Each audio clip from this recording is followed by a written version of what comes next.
신앙생활이란 영적인 활동입니다. 취미생활도 아니고 문화생활도 아니죠. 신앙의 세계에 발을 내딛는 순간 영적 세계에 들어온 것입니다. 우리가 예수님을 구주로 영접하고 신앙의 세계에 들어왔다. 그러면 영적 세계에 원하든 원하지 않든 발을 딛게 되는 거죠. 그리고 이 영적인 세계에는 힘의 대결이 존재합니다. 예수님을 믿지 않을 때도 사람이라는 존재 자체가 영적인 존재죠. 그러나 예수님을 믿지 않을 때는 영적 대결이 존재하지 않습니다. 그냥 그 세속의 나라에 속해서 사는 거죠. 신앙생활을 해요. 예수님을 믿었어요. 그럼에도 불구하고 영적 대결을 포기하면 안 믿는 사람하고 똑같이 사는 겁니다. 예수님을 믿지만 영적인 부분에 있어서는 똑같은 거죠. 사실 그게 더 편할 수도 있습니다. 어중간하게 싸우면 죽도 밥도 아닙니다. 영적 대결이 일어났어요.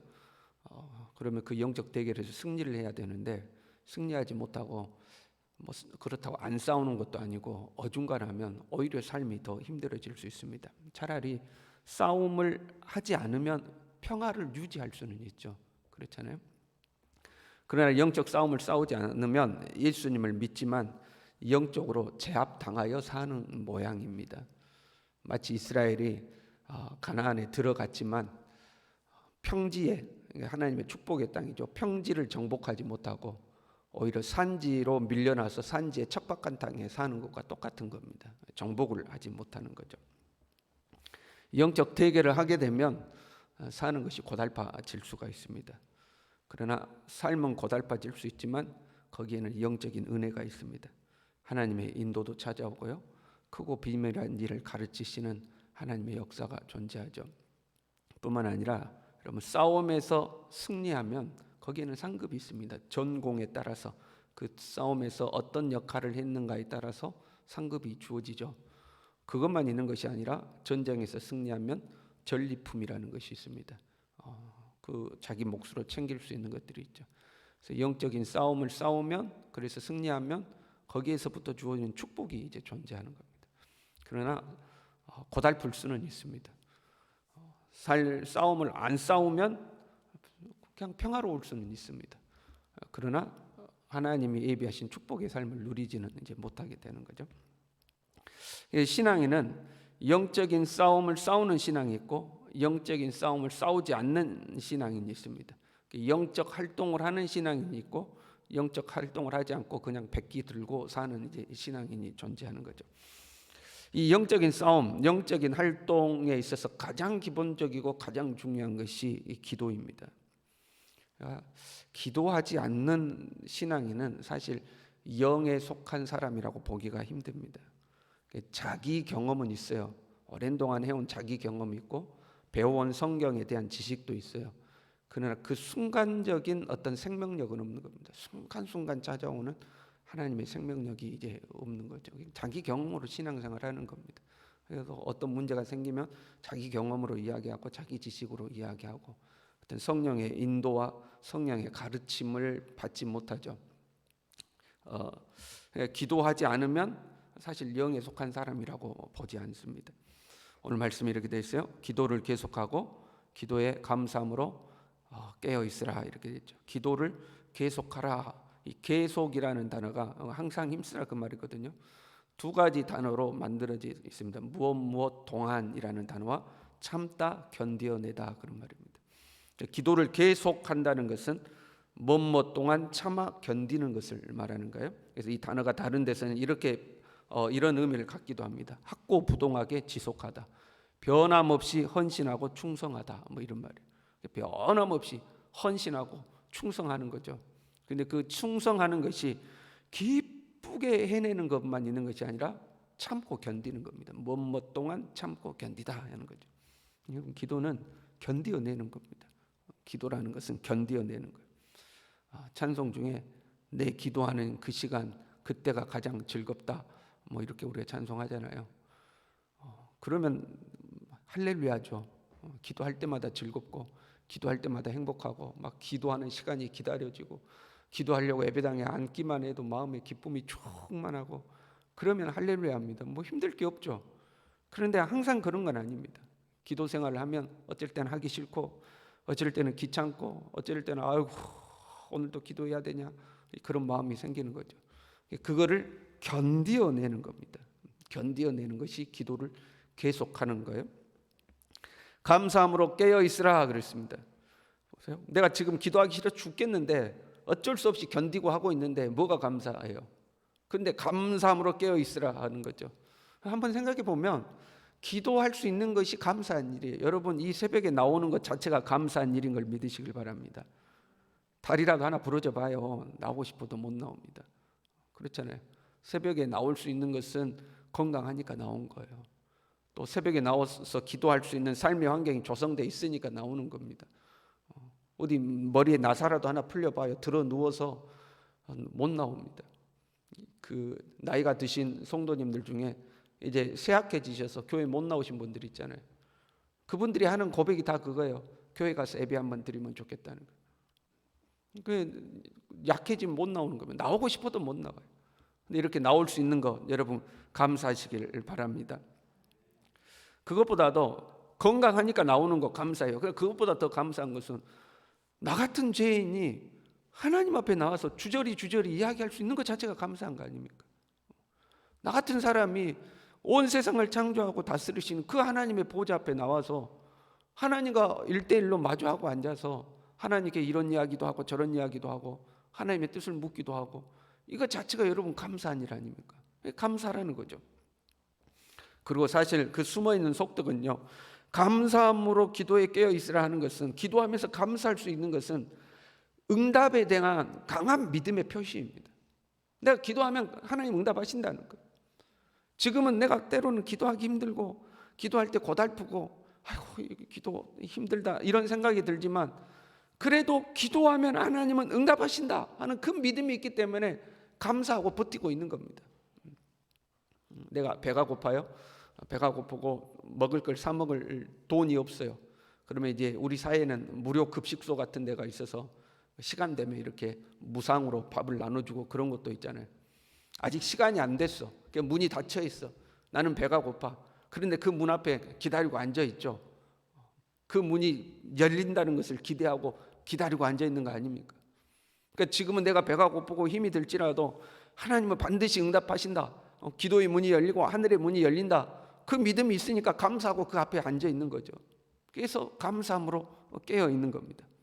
구하면 주시고 두드리면 열리고 무엇이든지 원하는 대로 구하면 이루시는 하나님이신 줄로 믿습니다.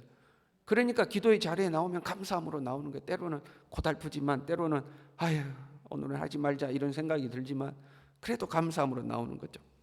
기도에 감사함으로 깨어 있으라 했습니다. 이 깨어 있다라는 단어는 성경에서 두 군데에서 쓰입니다. 하나는 주님의 재림과 관련해서 깨어 있으라 하고 쓰여요. 주님이 언제 올지 모르니까 깨어 있으라. 또 하나는 기도와 관련해서 깨어 있으라 이렇게 합니다. 깨어 있다라는 단어는 파수꾼들에게 사용하는 단어입니다. 파수꾼들이 성 위에 올라서 성을 지키고 대적이 오는지 오지 않는지 관찰하고 뭔가 수상한 일이 발견되면 보고하고 그러기 위해서 파수하잖아요. 그 파수꾼들에게 사용하는 단어가 이 깨어 있다라는 단어입니다. 기도라는 것은 가장 기본적으로 우리가 우리의 소원을 하나님께 아뢰는 거잖아요. 그리고 하나님과 영적인 교제를 나누는 거죠. 동시에 기도는 영적으로 파수하는 행위다 하는 거죠. 내가 내 가족을 위해서 기도해요.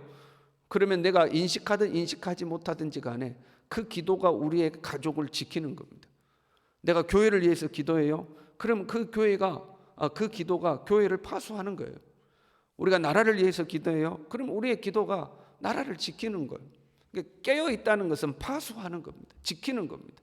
내가 누군가를 위해서 기도하고 무언가를 위해서 기도하며 그 영적인 세계에 어떤 변화가 있는지 우리는 알 수는 없어요. 모른다 할지라도 그 기도가 파수하는 역할을 하는 겁니다.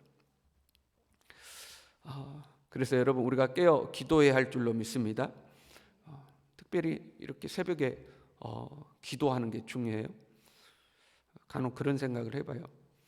여러분 새벽 예배에 나오면 새벽 예배에 나올 때마다 10만 원씩 준다고 생각해봐요.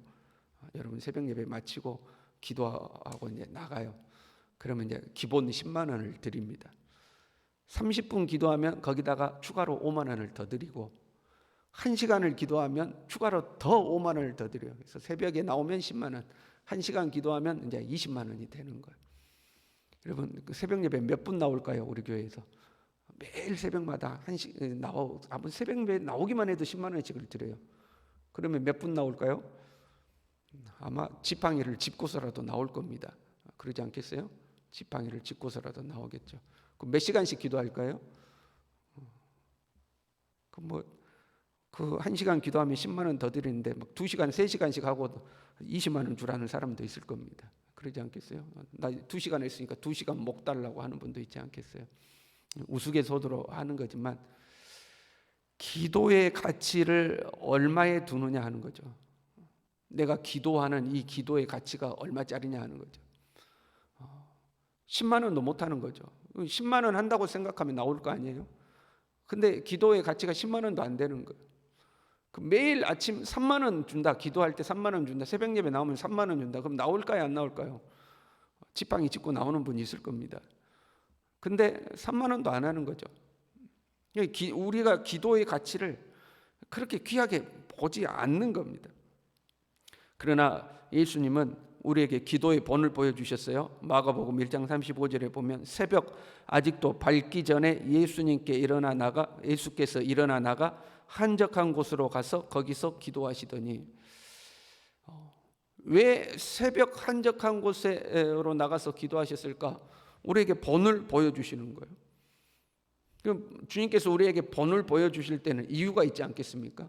새벽에 한적한 곳으로 나가서 기도할 때는 그 새벽에 기도해야 되는 이유가 있으니까 우리에게 본으로 야 새벽에 일어나 기도해 하고 본을 보여주시지 않았겠습니까? 성경을 가만 보면 하나님의 역사가 종종 새벽에 일어나는 걸 보게 됩니다. 예수님이 새벽에 부활하셨죠. 홍해가 새벽에 갈라집니다. 여리고 성을 무너뜨리는 날에 그날의 일이 이렇게 여호수아 6장 15절에 기록되어 있습니다. 일곱째 날 새벽에 그들이 일찍 일어나서 전과 같은 방식으로 그 성을 7번 도니 이렇게 되어 있습니다. 성이 무너진 날 당일에는 새벽 일찍 일어났습니다. 그래서 성을 돌았어요. 그러면 하나님의 역사만 새벽에 일어나느냐? 재앙도 새벽에 찾아옵니다. 요나서 4장 7절에 보면요, 하나님이 벌레를 예비하사 이튿날 새벽에 그 박농쿨을 갉아먹게 하시매. 새벽에 벌레가 찾아오는 거예요. 호세아 10장 15절에도 보면요, 이스라엘 왕이 새벽에 정령 망하리로다 이렇게 돼요. 하나님의 역사도 새벽에 나타나고 하나님의 응답도 하나님의 도우심도 새벽에 나타나죠. 하나님이 그 성 중에 계심에 성이 흔들리지 아니할 것이라 새벽에 하나님이 도우시리로다 이렇게 되어 있어요. 하나님의 역사도 새벽에 나타나고 재앙도 새벽에 나타나는 거죠. 예수님이 새벽에 일어나 기도하시는 본을 보여주신 겁니다. 사실 예수님은 하나님이시잖아요. 그런데 우리에게 경건의 삶의 본을 보이시는 거거든요. 새벽에 일어나 기도하시는 거죠. 새벽에 모든 것이 결정이 나요. 잠이라는 것은 죽음이죠. 우리가 저녁에 자잖아요. 그건 죽는 겁니다. 죽고 아침에 눈을 뜨면 새로운 생명으로 하루를 시작하는 거거든요. 다시 살아난 거거든요. 새벽이 하루의 시작이죠. 여러분 시작을 잘해야 되는 거죠. 첫 단추를 잘 끼워야 나머지 단추를 다 끼우는 거죠. 그래서 새벽이 중요한 겁니다. 여러분 힘이 들지라도 새벽에 깨어서 기도하시길 바랍니다. 중국 선교사에 쓴 허드슨 테일러의 이 책에 보면 이런 내용들이 나옵니다. 당신은 어떻게 일생을 사역자로 보낼 수 있었습니까? 그리고 행복한 비결이 무엇입니까? 하고 묻는 거죠. 그때 이렇게 고백했어요. 제 헌신과 행복의 비결은 하루를 어떻게 시작하느냐에 달려 있습니다. 연주자는 음악회가 시작되기 전 악기를 조율합니다. 음악회가 끝난 뒤 조율한다면 어리석은 사람이겠지요. 저는 아침에 일어나면 하나님의 뜻과 맞추는 일부터 합니다. 그러면 인생이 보람있지요. 하루를 가장 먼저 시작할 때 하나님과 조율을 하고 나서 하루를 살아간다는 거죠. 그러면 하루 동안 하나님의 은혜가 있는 거죠. 우리의 삶이 과거에 비해서 굉장히 좋아졌어요. 그런데 기도는 점점 사라지고 있죠. 현대인들은 사실 기도할 수 있는 시간이 새벽밖에 없습니다. 밤까지 활동을 하잖아요.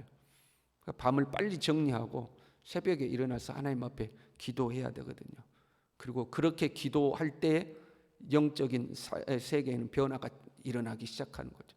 작은 돌 하나만도 호수에 던지면 파장이 있는 것처럼 기도할 때 영적 세계에 변화가 일어나는 겁니다. 여러분 변함없이 하나님 앞에 깨어 기도하시길 바랍니다. 기도하겠습니다.